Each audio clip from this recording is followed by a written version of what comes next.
I discovered my fascination with wood pretty late in my schooling. I was very interested in its inherent symbolism of life and growth.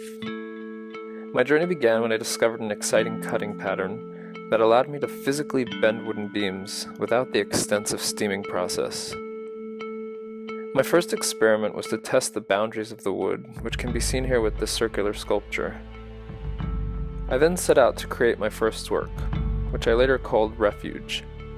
My concept was playing off a Richard Serra sculpture that, in my opinion, seemed to dwarf the person and make you feel a bit stifled. I wanted to create something that would comfort in the form of an embrace. During the long, strenuous hours of preparing the beams with thousands of cuts, I wrote down some thoughts. I'll share one here. October 28th. I felt a rhythm in my body at some points today. I usually get shocked out of it as soon as someone walks up to me. This cutting is transitioning into a kind of trance-like experience. I'm completely exhausted and no longer find the end result stimulating enough. I have to sort of rely on tuning out and becoming numb at times. I'm aware of the sounds now. I can tell the difference in noise levels around me. I have to keep going. I think I'm about halfway there. My left hand is starting to hurt. This project is a test of mind, body, and heart. After graduation, I traveled to South Korea to further experiment and progress my concepts. I worked with a friend who helped me with logistics in a foreign country. My friend was pretty integral to allowing the project to evolve. At this point, I was thinking about the sculptures as individuals, as evolving and transforming beings. It felt poetic since, relative to its actual capabilities, wood can be very sturdy and stubborn on its own, but cut in the right way can be transformed delicately. I felt this mirrored the human psyche. It was a short trip, but in the end, the experience and involvement of my work was invaluable. While there, I had the opportunity to visit the studio of the well-known J.O. Lee.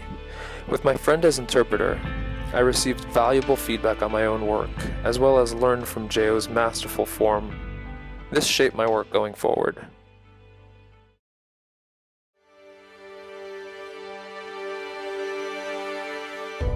I returned to New York with great excitement. I wanted to create a series of 10 works. While still drawing on the inspiration of individual growth and evolution, I thought 10 sculptures corresponding to man's 10 faculties had a nice ring to it. Learning from my time in Korea, I was able to create stronger and more practical forms. While reflecting on the idea of growth and change, I felt that my previous work may have reflected these qualities, but it lacked the journey. I attempted to correct this with subjecting my new works to vigorous carving. After countless hours of sanding and returning the works to a finish that was satisfactory, I felt that I achieved my objective. After all, nothing worth keeping comes without the sweat and tears, and there were plenty.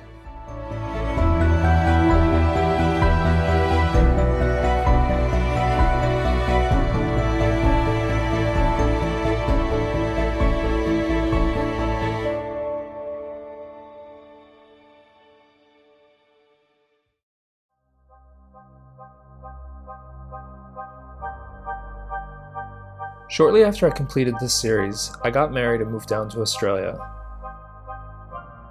With my sculptures on hold for a little while, I had the chance to focus on my painting. But after some time, I was able to set up shop once again. This time, while sourcing materials and wood, I came across a composite beam.